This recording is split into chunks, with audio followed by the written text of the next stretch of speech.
Hello, my dear friends. How are you? Hope everybody is fit and fine. Today, we begin with the most interesting lesson, lesson number 5 of the supplementary reader Footprints Without Feet. And the name of the lesson is also Footprints Without Feet.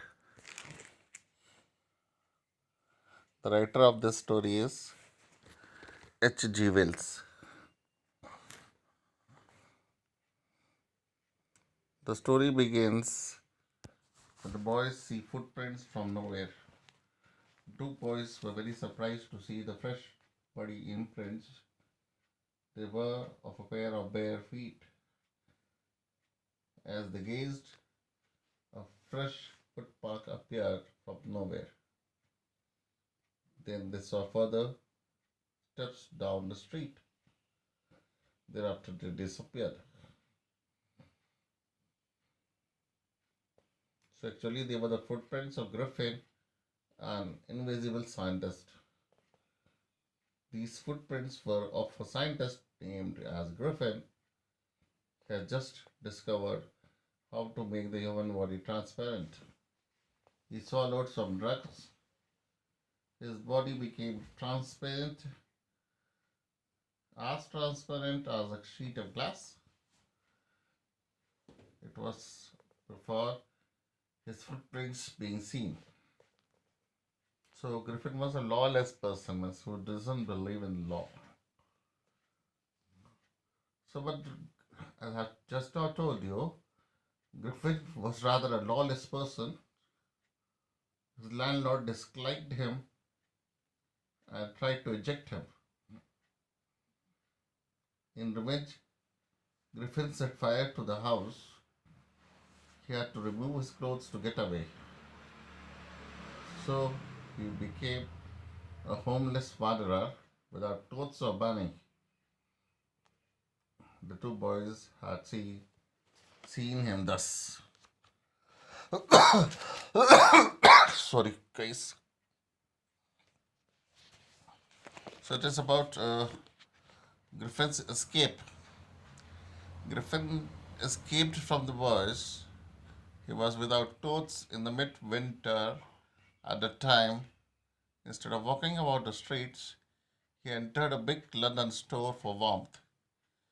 He broke open boxes. He fitted himself with warm clothes. He had shoes, an overcoat, a hat, but was invisible. He took cool meat and coffee in a restaurant. He also took meal, sweets, wine, etc. in a grocery store. Finally, he slept on a pile of quilts inside.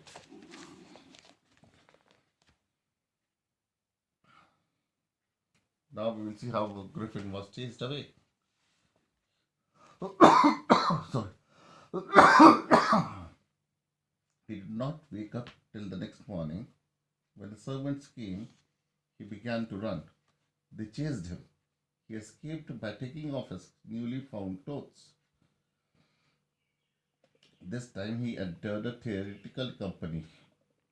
He hoped to find some clothes. Shivering with cold, he hurried to Drury Lane.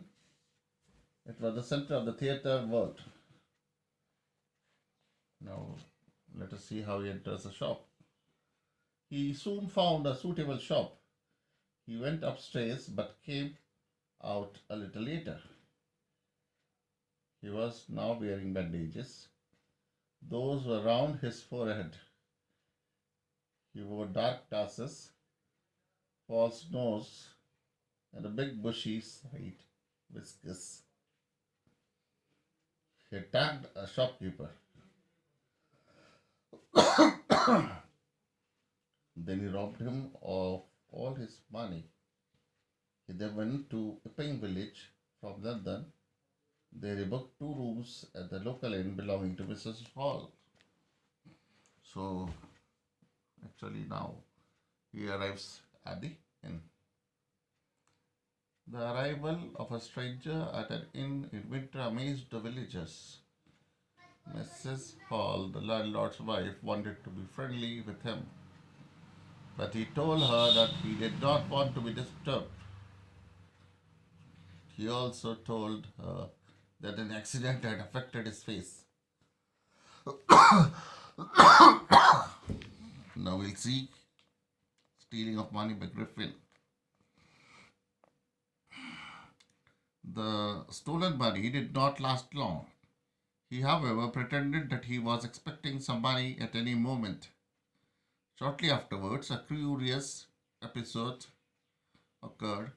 Griffin had made himself invisible. He entered a clergyman's house. The clergyman awoke and he asked him to surrender, but he could see no one. He realized the room was empty, yet the desk had been opened and the money was missing. It was extraordinary for the clergyman. So this was a surprise. And then we'll see the surprise of Mrs. Hall also. The landlord and his wife, Mrs. Hall, were up very early. They were surprised to see the scientist's door wide open. They peeped round but saw nothing. Clothes, bandages, etc. were lying about in the room. Everything was in disorder. So let us see how Mrs. Hall is in great terror. All of a sudden, Mrs. Hall heard a sniff close to her ear. Then the bedpost leapt up, it dashed into her face. Both of them turned away in terror. A chair pushed both out of the room.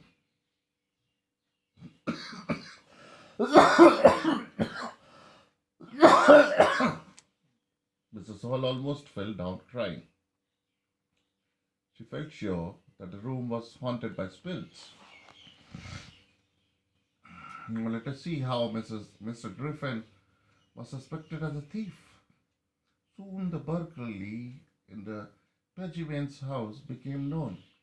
The strange scientist was suspected of having a hand in it. The suspicion became stronger as he produced ready cash. Earlier he had admitted of not having any. So the truth is actually out. So the village constable was secretly called, but Mrs. Hall did not wait for the constable. She went to the scientist. She asked him what he had been doing to a chair upstairs. She wanted to know how he had entered a locked room. And as the scientist grew angry, he suddenly shouted at her.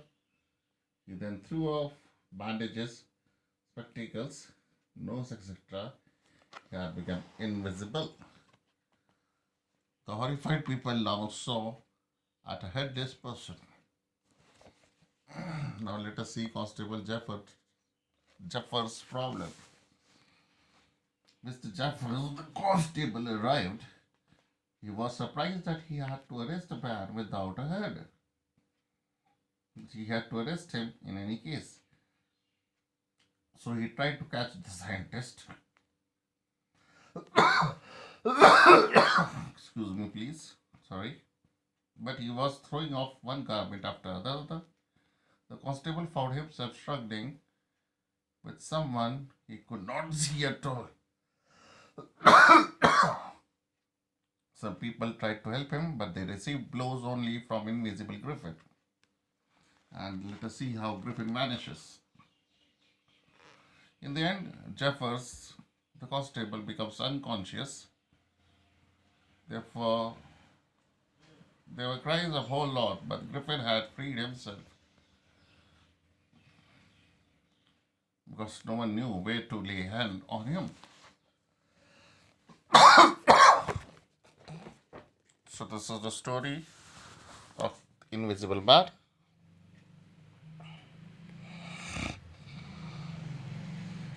And in this story, we have just seen how Griffin was a scientist and how he developed a secret formula of being invisible. And he was a notorious person, and he used to rob the people of their money and precious belongings.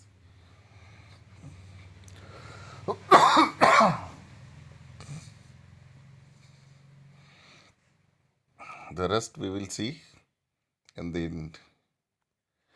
further videos. Today I am not feeling that well, dear boys. Sorry for the interruptions. Please take care of yourself. God bless you. Good luck and goodbye.